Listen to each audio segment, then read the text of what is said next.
इस न्यूज के प्रायोजक हैं servo step power private limited, servo step for strong tomorrow और अयाज परफ्यूम्स। हेलो व्यूअर्स, हमारे साथ विष्णु मित्तल जी मौजूद हैं जो कि प्रमुख समाज सेवी के साथ साथ दिल्ली प्रदेश बीजेपी के उपाध्यक्ष भी हैं आप।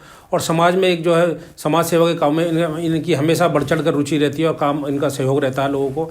ज़मीन से जुड़े हुए व्यक्ति हैं। इनसे आज कुछ दिल्ली की राजनीति पे और जो बजट आया है उसके बारे में भी थोड़ी सी चर्चा करेंगे। विष्णु जी, आपका स्वागत है। धन्यवाद। हम सबसे पहले तो ये जानना चाहेंगे कि जो बजट आया है उसमें व्यापारियों को लेकर बड़ा कोई खास खुशी का माहौल देखने को नहीं मिल रहा। वो कह रहे हैं कि जी हमारे लिए कोई खास फायदे की बात उसमें नजर नहीं आ रही। आपका क्या कहना है? देखिए, बजट को समझना पड़ेगा। खाली टैक्स रेट में कम या ज़्यादा होना ही इसका मतलब नहीं है बजट है। ये जो बजट है पूरी तरीके से GYAN पे आधारित है। G मतलब गरीब, Y मतलब युवा, A मतलब अन्नदाता, N मतलब नारी शक्ति।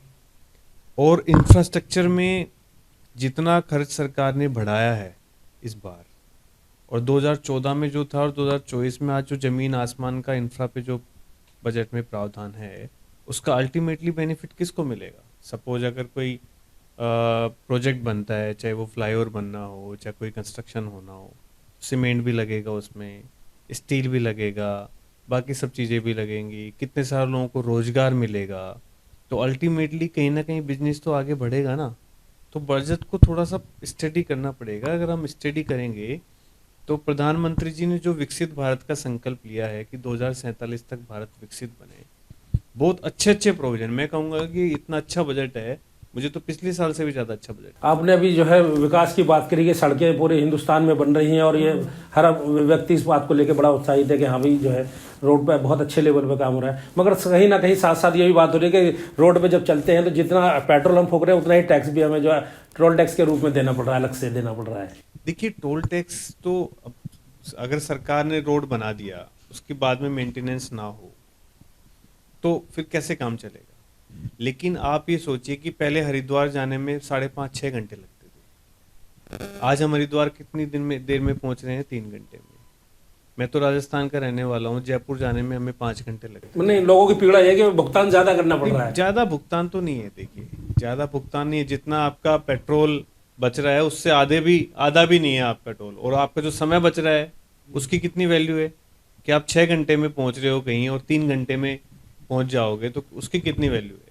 आपके जो टायर, जो आपकी जो गाड़ी का जो मेंटेनेंस है, आप सोचिए पहले कैसे रोड थे, अब तो गाड़ी हिलती है पता भी नहीं लगता है। बहुत फर्क है, उसको थोड़ा डिटेल में जाना पड़ेगा। चलिए, क्योंकि आप संगठन से जुड़े हुए व्यक्ति हैं, अगर संगठन की बात करें दिल्ली में तो जो लोकसभा चुनाव की तैयारी जैसे ही सरगर्मी शुरू हो गई है पूरे हिंदुस्तान में, तो दिल्ली के बारे में अगर आपसे बात करें तो 7 सीट पर क्या आपका नजरिया है कि कहाँ दिल्ली में 7 सीट भारतीय जनता पार्टी जीतेगी इस बार भी? और आपने पहले भी देखा कि हमारा जो वोट शेयर रहा लोकसभा चुनाव में वो 55% से भी ज़्यादा रहा। और इस बार तो देश में जिस तरीके का माहौल है, अब तो खड़गे जी ने भी बोल दिया आपकी बात 400 पार। तो जिस तरीके का माहौल पूरे देश में है उसका दिल्ली में भी आपको देखने को मिलेगा। और हमारा वोट शेयर आप देखना इस बार पहले से भी और बढ़ेगा। सीट जीतने में तो कोई डाउट है ही नहीं। जी, वोट शेयर हमारा 60% से भी ऊपर जाएगा। सब वोट जो 60% से ऊपर जाएगा, ये आपका दावा। मगर कौन सी सीट को आप ऐसा लगता है कि जहाँ कहीं कोई कमजोरी आपको लगती है? किसी सीट कोई कमजोरी नहीं है लोकसभा में, तो कोई कमजोरी नहीं। किसी सीट पे ऐसा तो होता है कि किसी में आप किसी में नहीं, आप कह रहे हैं सारी सीटें जीते हुए जीतने के साथ कौन सी सीट ज्यादा अच्छी जीतेगी? पहले से ज्यादा डबल मार्जिन में जीतेंगे हम सारी सीटें। हाँ, बहुत ऐसा माहौल आपने देखा नहीं। अभी 3 राज्यों के चुनाव हुए और जिस तरीके से लोग कह रहे थे कि छत्तीसगढ़ में तो हमारी सरकार बनेगी नहीं भाजपा की, वहां भी हम जीते, रिकॉर्ड तोड़ वोटों से जीते। राजस्थान भी कह रहे थे, मध्य प्रदेश में भी लोग कह रहे थे, वहां भी हम जीते। राजस्थान में गहलोत जी ने कितनी फ्री की रेवड़ियां लास्ट में बांटी, वहां भी हमारी सरकार बनी। तो ये 3 राज्यों के चुनाव परिणाम ने बता दिया है कि देश की जनता ने मन बना लिया है कि तीसरी बार प्रधानमंत्री नरेंद्र मोदी जी बनेंगे। चलिए, ये थे हमारे साथ विष्णु जी जो कि कह रहे हैं कि दिल्ली की अगर राजनीति की अगर बात की जाए तो पहले से ज़्यादा अच्छे वोट मिलेंगे। वोट परसेंट जो बढ़ेगा 60% से भी अबव जाएगा, ऐसा इनका कहना है। और जीत तो निश्चित रूप से होगी, मगर और ज़्यादा अच्छी होगी और अच्छे मार्जिन से होगी। और आगे देखते हैं भविष्य में क्या होता है। ये तो इनका कहना है, बाकी जनता के हाथ में होता है। इसी अपडेट के साथ देखते रहिए फेस न्यूज़।